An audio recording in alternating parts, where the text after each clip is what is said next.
Hello അസ്സാം വലൈക്കും എല്ലാവർക്കും സിംപ്ലി കേളിയിലോട്ട് സ്വാഗതം.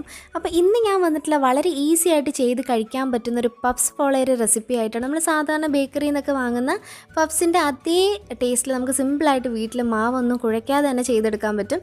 അപ്പോൾ എന്തായാലും നമുക്കിനി വീഡിയോയിലോട്ട് പോകുന്നതിന് മുന്നേ നിങ്ങൾ ആദ്യമായിട്ടാണ് ഈ ചാനൽ കാണുന്നതെങ്കിൽ നിങ്ങളുടെ റൈറ്റ് സൈഡിൽ ഇതുപോലൊരു സബ്സ്ക്രിപ്ഷൻ ബട്ടൺ കാണും. അതൊന്ന് പ്രസ് ചെയ്യുക. അപ്പോൾ തൊട്ടടുത്തൊരു കുഞ്ഞ് ബെല്ലൈക്കൻ വരും. അതും പ്രസ് ചെയ്തിട്ട് അവളൊന്ന് ഓപ്ഷൻ കൊടുക്കുക. അപ്പോൾ ഞാൻ അപ്ലോഡ് ചെയ്യുന്ന എല്ലാ വീഡിയോസ് നിങ്ങൾക്ക് മിസ് ചെയ്യാതെ കാണാൻ പറ്റും. ഇനി നമുക്ക് റെസിപ്പിയിലോട്ട് പോവാം. അപ്പോൾ ഫസ്റ്റ് ഈ ഒരു റെസിപ്പിക്ക് നമുക്ക് ഒരുപാട് എണ്ണയുടെ ആവശ്യമൊന്നുമില്ല. ഒരു 1.5 ടേബിൾ സ്പൂണോളം വെളിച്ചെണ്ണ ചേർത്ത് കൊടുക്കുന്നുണ്ട്.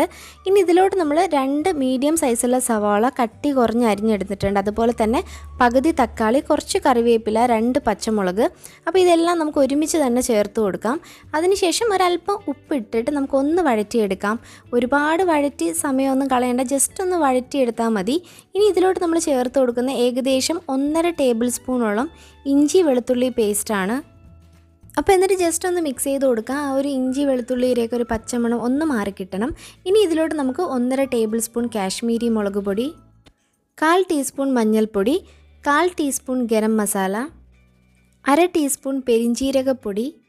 ഇനി ഇതെല്ലാം കൂടെ ചേർത്ത് ഒന്ന് മിക്സ് ചെയ്തെടുക്കുക. അപ്പോൾ ഈ ഒരു സമയമെല്ലാം ലോ ഫ്ലെയിമിൽ തന്നെ ഇടുക. അതായത് നമ്മൾ നേരത്തെ ചേർത്ത് കൊടുത്ത ആ ഒരു എണ്ണയുടെയും തക്കാളിയുടെയും ഒരു വെള്ളത്തിൻ്റെ അംശം കൊണ്ട് വേണം ഇത് കംപ്ലീറ്റ് ആയിട്ട് കുക്കായി കിട്ടാനായിട്ട്. ഇനി നമുക്കത് അടച്ച് വെച്ചിട്ട് ഒരു 5 മിനിറ്റ് ഒന്ന് കുക്ക് ചെയ്തെടുക്കാം. അപ്പോൾ ഈ ഒരു സമയമൊന്നും വെള്ളം ചേർത്ത് കൊടുക്കരുത്. കാരണം വെള്ളം ചേർത്ത് കൊടുത്താൽ നമ്മൾ പഫ്സ് പോലെ ചെയ്തെടുക്കുമ്പോഴത്തേക്കും ആ ഒരു അരപ്പൊക്കെ ഇങ്ങനെ പുറത്തോട്ട് വന്ന് നിൽക്കും. അപ്പോൾ ഇപ്പോൾ ഏകദേശം ഒന്ന് റെഡി ആയിട്ടുണ്ട്. ഇനി നമുക്ക് തണുക്കാനായിട്ട് മാറ്റി വെക്കാം. അപ്പോൾ ഇതൊന്ന് തണുക്കുന്ന സമയം കൊണ്ട് നമുക്ക് മുട്ടയുടെ ഒരു കൂട്ട് ചെയ്തെടുക്കണം. അപ്പോൾ ഇവിടെ അതിന് വേണ്ടിയിട്ട് 2 മീഡിയം സൈസുള്ള മുട്ട എടുത്തിട്ടുണ്ട്. ഇനി ഇതിലോട്ട് നമുക്ക് ഒരു നുള്ളു ഉപ്പും അതുപോലെ തന്നെ കുറച്ച് കുരുമുളക് പൊടിയും കൂടെ ചേർത്ത് കൊടുക്കാം ഒരു ഫ്ലേവറിന് വേണ്ടിയിട്ട്. എന്നതിന് ശേഷം നമുക്ക് ഇതിലോട്ടൊരു 1/4 കപ്പോളം പാല് ചേർത്ത് കൊടുക്കണം. ഇനി ഇതെല്ലാം കൂടെ നമുക്ക് മിക്സ് ചെയ്ത് കൊടുക്കാം. വേണമെന്നുണ്ടെങ്കിൽ കുറച്ച് ചില്ലി ഫ്ലേക്സും കൂടെ ഈ ഒരു സമയത്ത് നമുക്ക് ചേർത്ത് കൊടുക്കാം. അപ്പോൾ കട്ടയില്ലാതെ ഇതെല്ലാം ഇതുപോലെ ഒന്ന് യോജിപ്പിച്ചെടുത്തിട്ടുണ്ട്. ഇനി നമുക്കിത് എങ്ങനെയാണ് സെറ്റ് ചെയ്തെടുക്കുന്നതെന്ന് നോക്കാം. അപ്പോൾ അതിന് വേണ്ടിയിട്ട് സാധാരണ ഒരു സോസ് പാൻ എടുത്തിട്ടുണ്ട്. അതിൽ ഒരു 1/2 ടീസ്പൂണോളം നെയ്യ് ചേർത്ത് കൊടുത്തിട്ടുണ്ട്. ഇനി നമുക്കത് കംപ്ലീറ്റ് ആയിട്ടൊന്ന് സ്പ്രെഡ് ചെയ്ത് കൊടുക്കാം, അടിക്ക് പിടിക്കാതിരിക്കാൻ വേണ്ടിയിട്ടാണ്. അപ്പോൾ അതിനുശേഷം ഒരു ലോ ഫ്ലെയിമിൽ വെച്ചിട്ട് ഒരു തവി അല്ലെങ്കിൽ 2 തവി മാത്രം, നമ്മളിപ്പോൾ മുട്ടയുടെ ആ ഒരു മിക്സ് ഉണ്ടല്ലോ അത് ഒഴിച്ചു കൊടുത്തിട്ട് നമുക്കൊരു ബേസ് ലെയർ ചെയ്തെടുക്കണം. അതിനുശേഷം നമുക്ക് ഫ്ലെയിം ഓഫ് ചെയ്ത് കൊടുക്കാം. അപ്പോൾ ഇതുപോലെ ഒന്ന് കുക്കായി കിട്ടുമ്പോൾ നമുക്ക് ഫ്ലെയിം ഓഫ് ചെയ്തിട്ട് നമ്മൾ നേരത്തെ ചെയ്ത് വെച്ചാൽ ആ ഒരു മുട്ടയുടെ മിക്സ് അതിലോട്ട് ഓരോ ബ്രെഡും ഇതുപോലെ ഒന്ന് കംപ്ലീറ്റ് ആയിട്ട് സോക്ക് ചെയ്തിട്ട് നമുക്കൊന്ന് ലെയർ ചെയ്ത് കൊടുക്കാം. അപ്പോൾ ഏകദേശം 10 ബ്രെഡോളം നമ്മൾ എടുത്തിട്ടുണ്ട് ഈ ഒരു സോസ് പാനിൽ കംപ്ലീറ്റ് ആയിട്ട് കവർ ചെയ്ത് കിട്ടാനായിട്ട്. അപ്പോൾ ഷേപ്പൊന്നും പ്രശ്നമില്ല, നമുക്കൊരു ബേസ് ലെയർ കംപ്ലീറ്റ് ആയിട്ട് കിട്ടണം. അപ്പോൾ ഇതുപോലെ കംപ്ലീറ്റ് ഒട്ടും ഗ്യാപ്പില്ലാതെ നമ്മൾ ഫില്ല് ചെയ്ത് കൊടുക്കുക പ്രസ് ചെയ്തിട്ട്. ഇനി ഇതിലോട്ട് നമ്മൾ നേരത്തെ ചെയ്ത് വെച്ച ആ ഒരു ഉള്ളിയുടെ കൂട്ടുണ്ടല്ലോ തണുത്തതിന് ശേഷം ഇതുപോലെ ഒരു ലെയർ ആക്കി കൊടുക്കാം. ഇതിൽ നമുക്ക് വേണമെങ്കിൽ ചിക്കൻ വേവിച്ചിട്ട് ചേർത്ത് കൊടുക്കാം. അപ്പോൾ ഞാനിവിടെ മുട്ടയാണ് ചേർത്ത് കൊടുക്കുന്നത്. അപ്പോൾ ഏകദേശം മുട്ട നമ്മൾ സാധാരണ പുഴുങ്ങുന്ന പോലെ പുഴുങ്ങി കട്ട് ചെയ്തതിന് ശേഷം ഇതുപോലെ ഒന്ന് ലെയർ ചെയ്ത് ഫുള്ളായിട്ടൊന്ന് സെറ്റ് ചെയ്ത് കൊടുക്കാം. അപ്പോൾ ഈ മുട്ടയ്ക്ക് പകരം വേണമെന്നുണ്ടെങ്കിൽ വെജിറ്റബിൾസ് നമുക്ക് കൊടുക്കാം, ഇല്ലെങ്കിൽ ചിക്കൻ കൊടുക്കാം, മീറ്റ് കൊടുക്കാം, അതൊക്കെ നമ്മുടെ ഇഷ്ടം. അതിനുശേഷം അതൊന്ന് ലെയർ ചെയ്തതിന് ശേഷം നമ്മൾ ബ്രെഡ് നേരത്തെ എടുത്ത് വെച്ച ബ്രെഡിൻ്റെ ബാക്കിയുള്ള ബ്രെഡെല്ലാം ഇതുപോലെ ഫുള്ളായിട്ടൊന്ന് കവർ ചെയ്ത് കൊടുക്കുക. അപ്പോൾ നേരത്തെ പറഞ്ഞ പോലെ എന്തെങ്കിലും ഗ്യാപ്പ് ഉണ്ടെങ്കിൽ ആ ഒരു ഗ്യാപ്പും കൂടെ ഫില്ല് ചെയ്തിട്ട് വേണം ലെയർ ചെയ്യാനായിട്ട്. അപ്പോൾ ലാസ്റ്റായിട്ട് ഇതുപോലെ ഒന്ന് പ്രസ് ചെയ്ത് കൊടുക്കുക. അപ്പോൾ കംപ്ലീറ്റ് ആയിട്ടൊന്ന് സെറ്റായി കിട്ടും. ഇനി ഇതിന് ശേഷം നമ്മൾ നേരത്തെ എടുത്ത് വെച്ചാൽ ബാക്കി മുട്ടയുടെ ബാറ്റർ ഉണ്ടെന്നുണ്ടെങ്കിൽ അതും ഇതുപോലെ ഒന്ന് ഒഴിച്ചു കൊടുക്കാം.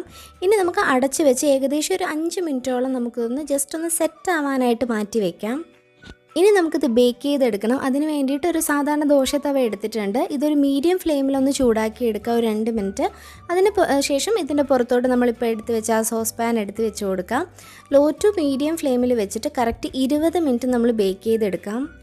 അപ്പോൾ ഫ്ലെയിം കൂട്ടി കൊടുക്കരുത്, കാരണം ബ്രെഡ് ആയതുകൊണ്ട് തന്നെ പെട്ടെന്ന് അടുക്കി പിടിക്കാൻ ചാൻസ് ഉണ്ട്. അപ്പോൾ അതുകൊണ്ട് ലോ ടു മീഡിയം ഫ്ലെയിമിൽ മാത്രം വെച്ച് കൊടുക്കുക.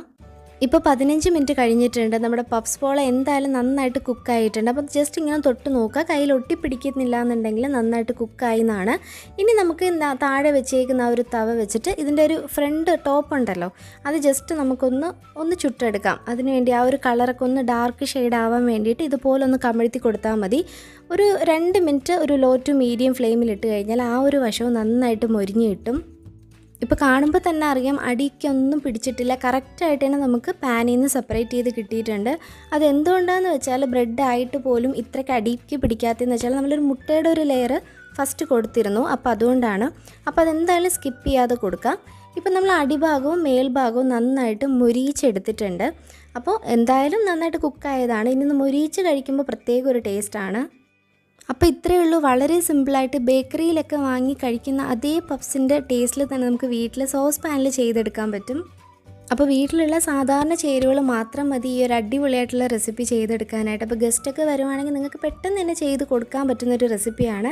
മസ്റ്റായിട്ട് ട്രൈ ചെയ്ത് നോക്കുക. അപ്പോൾ ഇന്നത്തെ വീഡിയോ ഇത്രയേ ഉള്ളൂ. വീഡിയോ ഇഷ്ടപ്പെട്ടാൽ ലൈക്ക് ചെയ്യാനും കമൻറ്റ് ചെയ്യാനും മറക്കരുത്. Stay at home, stay healthy. Thanks for watching. See you in another video. അസ്സലാമു അലൈക്കും. Assalamualaikum.